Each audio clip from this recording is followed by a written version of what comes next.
This Faith and Finance podcast is underwritten in part by Sound Mind Investing. For more than 30 years, do-it-yourself investors have relied on SMI for proven strategies and trustworthy guidance.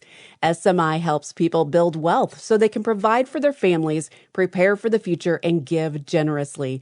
Learn more at soundmindinvesting.org.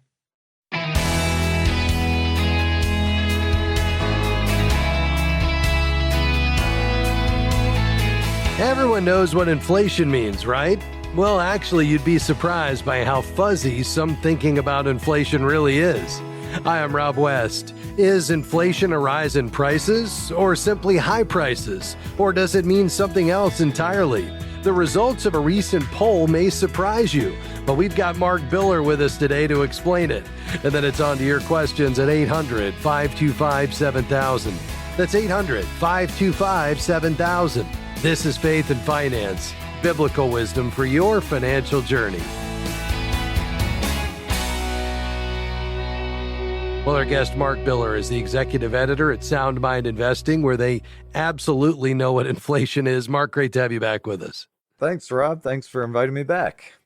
So, Mark, what's going on here? You recently noted a survey where people's understanding of what inflation actually means was all over the map. So why don't we start there? Yeah, that's right, Rob. So this survey recently caught my eye. It was asking 2,200 people how they define the term inflation. And most of the respondents, not surprisingly, this was 86%, said they're worried about inflation. But where it got really interesting was what people thought inflation really was. So some people thought it meant a rise in prices. Other people thought it meant just high prices. And there was general confusion over what time period we're talking about and a lot of the other details. All in all, it was a pretty hazy picture that emerged from these survey results. Now, specifically, the survey found that fewer than half the people defined inflation as a rise in the cost of goods and services. And that actually is the correct definition of inflation. Yeah, sure. Now, this fuzziness was actually very widespread. Only 53% of college graduates correctly said that inflation was an increase in prices. So it's not something like, you know, the educated people know what it is and the uneducated don't. I mean, there's a lot of confusion across the board about this. About 20% of the people said inflation just means high prices. About a third said it meant that prices are rising faster than wages. Things got really dicey when they asked if inflation is higher today than it was a year ago. 2/3 of people said it was. Actually, it isn't. So there's a lot to unpack here today, Rob. That's kind of the bottom line. Yeah, no doubt about that. Now, clearly, the survey shows that many folks have a fundamental misunderstanding of what inflation is, but they seem to know that it isn't good and wish it would go away, right? That is the one thing they can all agree on. But, you know, I do think that a huge part of the problem here is there's a fundamental disconnect between how economists and financial people tend to talk about inflation and how normal people experience inflation. So economists, and I'll put myself in this financial group, we tend to talk about the rate of change of prices. And so that rate of change peaked at 9% annual inflation 2 years ago in the summer of 2022. Now that rate of increase has declined from 9% per year 2 years ago to between 3 and 3.5% today. So economists and financial types correctly say that inflation has declined. But what they actually mean by that is the rate of increase in prices has slowed down. And that's a totally different thing than saying that prices are actually going down. They're not going down. They're just rising at a slower rate. Yeah, and you're hitting on the difference between the way the financial world sees inflation and the average person, right? That's right. So real people experience inflation cumulatively. They don't really care that the annual rate of inflation has round tripped from 3% to 9% and back to 3% over the last few years. That's really the Wall Street financial story. And that implies that prices are getting back to normal, which is absolutely not the case. The Main Street story is the cumulative cost of inflation. And over the last 4 years, since just after COVID, that's been a 22 to 25% total increase. Yeah, exactly right. Well, when we come back with Mark Biller today, we'll continue to unpack that. So is inflation transitory? That's at least what we heard from the Federal Reserve when this first started. And what are the investing implications of inflation? Mark Biller from Sound Mind Investing with us today. Back with much more right around the corner. Stay with us.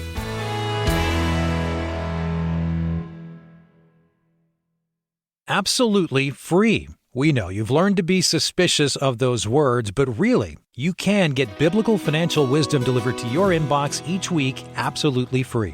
Articles, videos, podcasts, and special offers on biblical resources. Nearly 60,000 people receive our free weekly wisdom email, and you can too. Create your free FaithFi account by going to faithfi.com and click Sign Up to begin receiving weekly wisdom in your inbox. We are grateful for support from Sound Mind Investing in the Faith and Finance program. For more than 30 years, they've been helping Christians reach their financial goals with step-by-step guidance for investors at every stage, from those just getting started to those getting ready for retirement. Through scriptural principles and practical suggestions, SMI offers financial wisdom for living well. More information, including the short video webinar on profit and peace of mind, no matter what's happening in the market, is available at soundmindinvesting.org.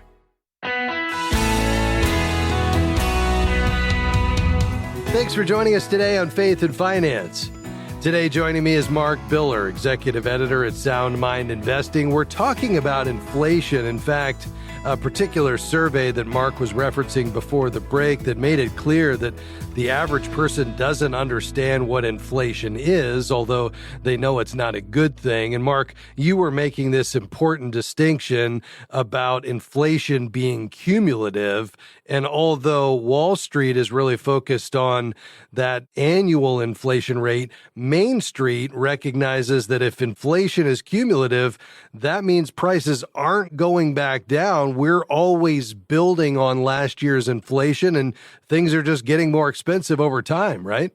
Yeah, absolutely. And I mean, the bottom line here, Rob, is regardless of what the annual inflation rate is right now, if that's a positive number at all, it means that prices are still going up. And more to the point, if you use the Trueflation website numbers, the official CPI is a little bit lower, but the Trueflation website tells us that prices are up 25% over the last 4 years. So Wow. That's just general. Across the board, prices are up about a quarter over the last 4 years. And whether that precise increase is 22% versus 25%, it doesn't really matter.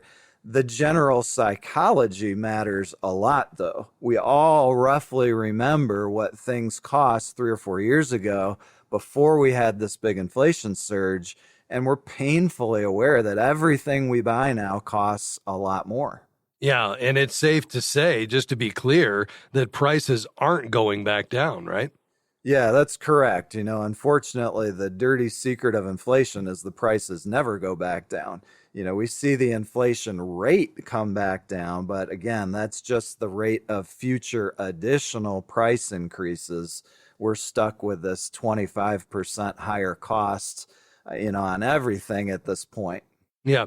Will you speak to this idea of inflation being transitory? That's at least what the Fed told us when this began to really spike above the historical levels. Yeah, so that misunderstanding over transitory, I think, does largely come down to the difference between this financial understanding of the inflation rate versus the cumulative change in prices that people actually experience. And, unsurprisingly, that's what they think of as inflation. Now, to be clear, I don't believe for a moment that the Fed thought that inflation was going to go as high or last as long as it did. But if you look in a broad context, if you squint your eyes a little bit, Rob, you can actually say that that rate of inflation was sort of transitory. It spiked from 3% to 9% and then came back down. And that all happened within a couple of years. Again, though, normal people don't care about that. They care about the price level. And those prices, those weren't ever likely to go up and come back down. At best, they were going to go up and then plateau at this higher level. And I think the Fed understood that, which made the communication about transitory really a problem from the get-go. It was problematic at best. It was borderline disaster, given that inflation did run way further away from them than they thought it would. Yeah, there's no question about that. All right, well, then the million-dollar question is, what does the future of inflation look like? Yeah, it's a big question, obviously, but I think the most important thing to understand about where the fight over inflation stands right now is that while inflation has come down a lot, that current rate of around 3%, between 3 and 3.5%, is still a long way from the Fed's stated goal of 2%. Yeah. And that's why the Fed has dragged their feet on cutting interest rates, because they just can't get that inflation rate below 3% consistently. And unfortunately, the longer that inflation stays sticky on the high side, the more these inflation expectations become embedded in people's minds. Yeah. Now, it's already been over 3 years since these prices really started flying higher. That really took off in the second quarter of 2021. And the longer this goes, people start changing their expectations, their behaviors when they start to think that inflation is going to persist. You probably see the same news headlines that I do about, different labor unions and whatnot turning down pay increases of 18%, things like that. They're kind of signs of the times of what's going on with inflation. We've written quite a bit about some of the structural reasons why we think that this persistently higher inflation is probably going to be with us for a while.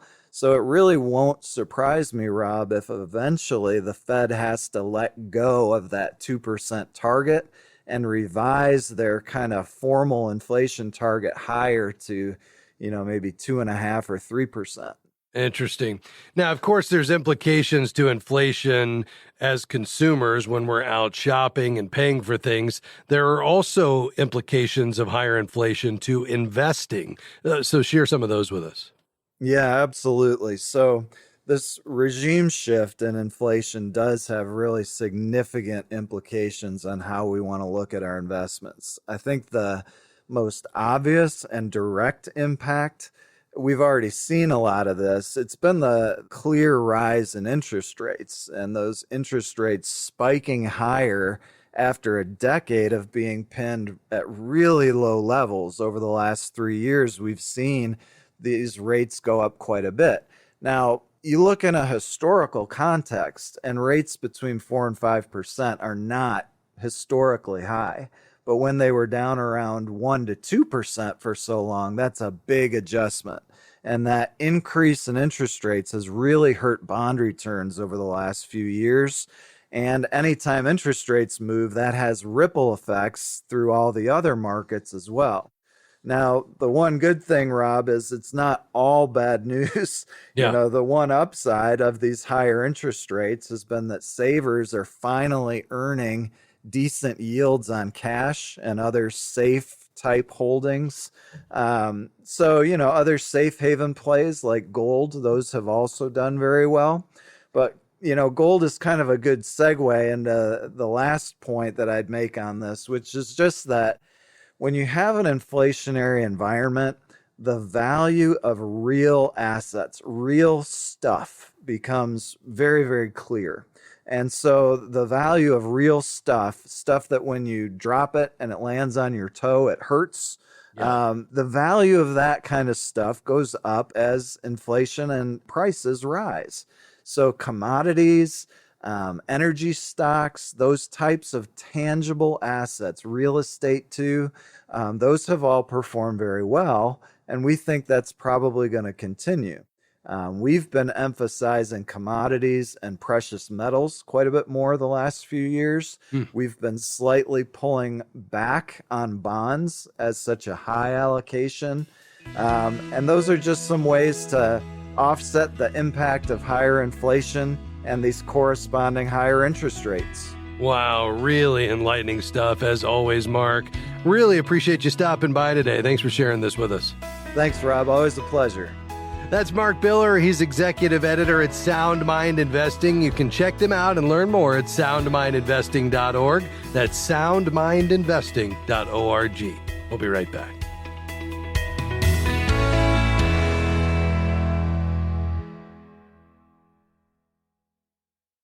FaithFi is grateful for support from One Ascent. One Ascent believes that your values inspire why you invest and how they can inspire how you invest. One Ascent's goal is to provide solutions designed for every need and invest in businesses that bless the people and places God has made. They want to help investors do well by doing good, to explore a new way of investing that aligns with your values. More information is available at oneascent.com and by clicking Analyze My Investments. Paying too much for health insurance? Frustrated by high deductibles and increasing premiums? There's a better way. Christian Healthcare Ministries. CHM is a Christian community delivering a faith-based solution to the high costs of healthcare.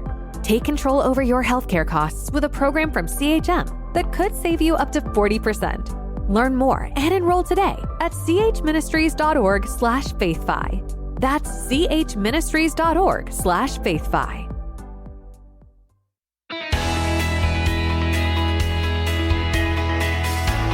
Hey, great to have you with us today on Faith and Finance here in our final segment. Let's get to as many calls as we can. Out to Oklahoma. Hi, Keisha. How can I help you? Hi, thank you for taking my call. Sure.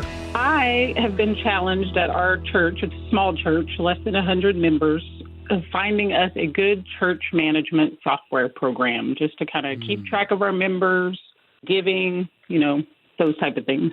Yeah, very good.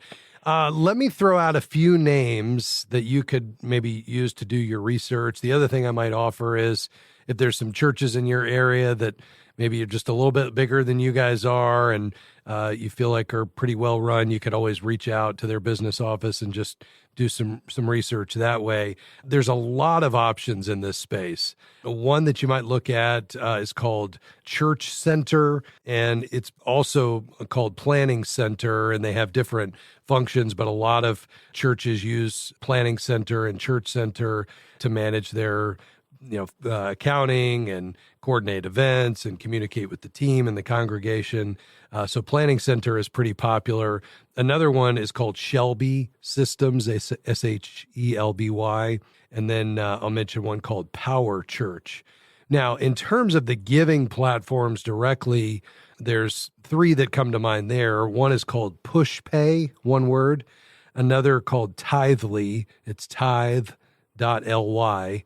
And then one more called Secure Give. So I think between those, you should perhaps get going in the right direction. Planning Center and Church Center, Power Church, Shelby Systems, and then PushPay, Tithely, and Secure Give. So give those a shot, okay? Great. Thank you so much. I love the show. Thanks. Thank you very much. Appreciate your call. Let's go down to beautiful West Palm Beach. Hi, Pauline. Go ahead. Hi, Rob. How are you? I'm doing great. Thank you for calling. So I have a 401k. It's not a lot in there, just like $8,000 in there. I have it from my previous employer. Back in 2022, I had some more money in there, and I did borrow like $9,000 out of it as a loan to buy a car for my daughter when she was going off to college.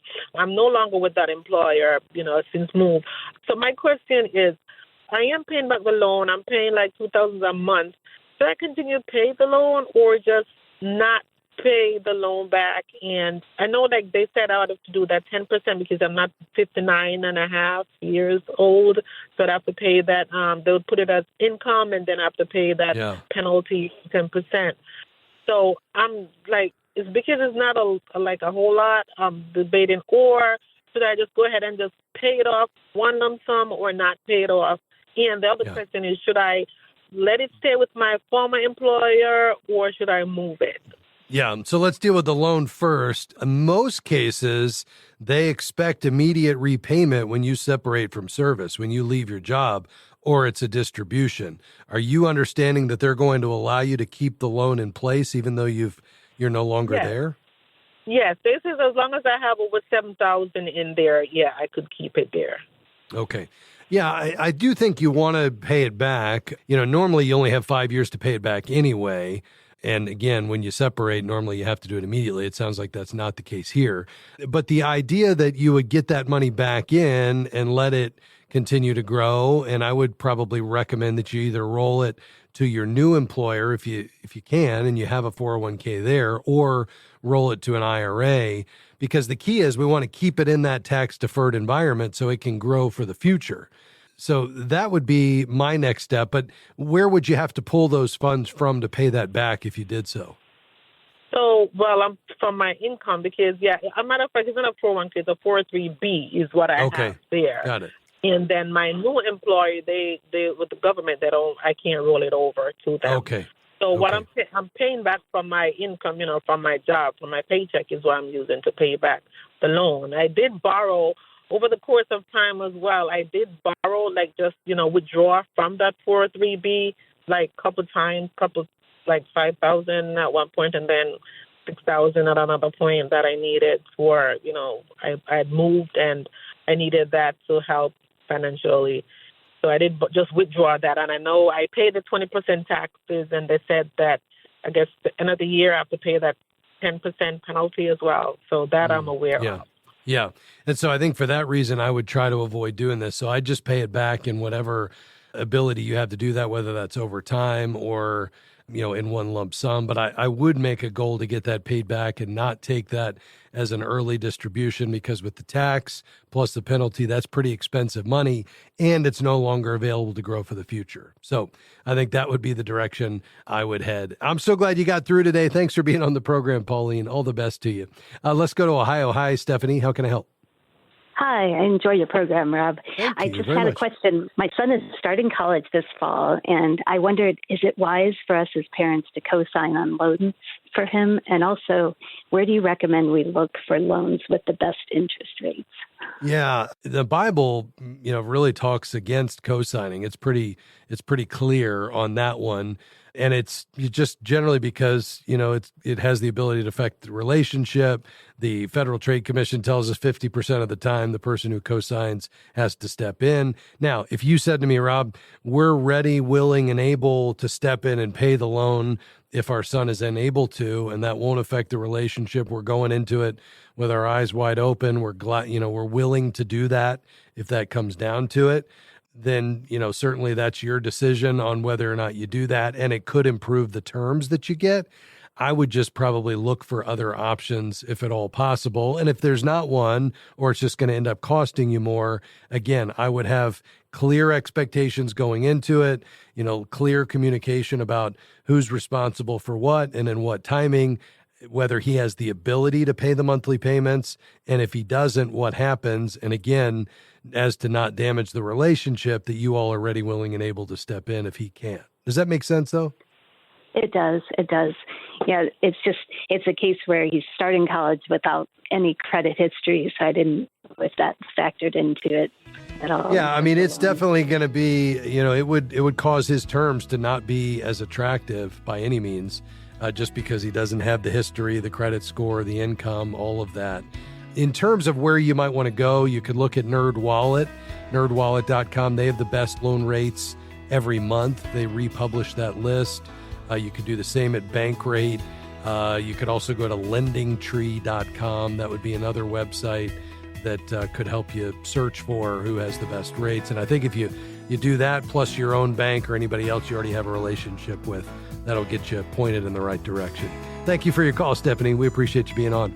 Before we go, let me remind you, we trust the Certified Kingdom Advisor designation for biblical financial advice. If you're looking for an advisor that shares your values, that can bring the counsel of Scripture to bear in professional financial decision-making.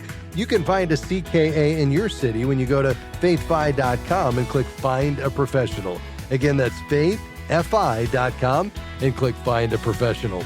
Well, on behalf of my entire team, Taylor, Jim, and Devin, I'm Rob West. We're so glad you were with us today. I hope you'll come back and join us next time for another edition of Faith and Finance. God bless you. Faith and Finance is provided by FaithFi and listeners like you.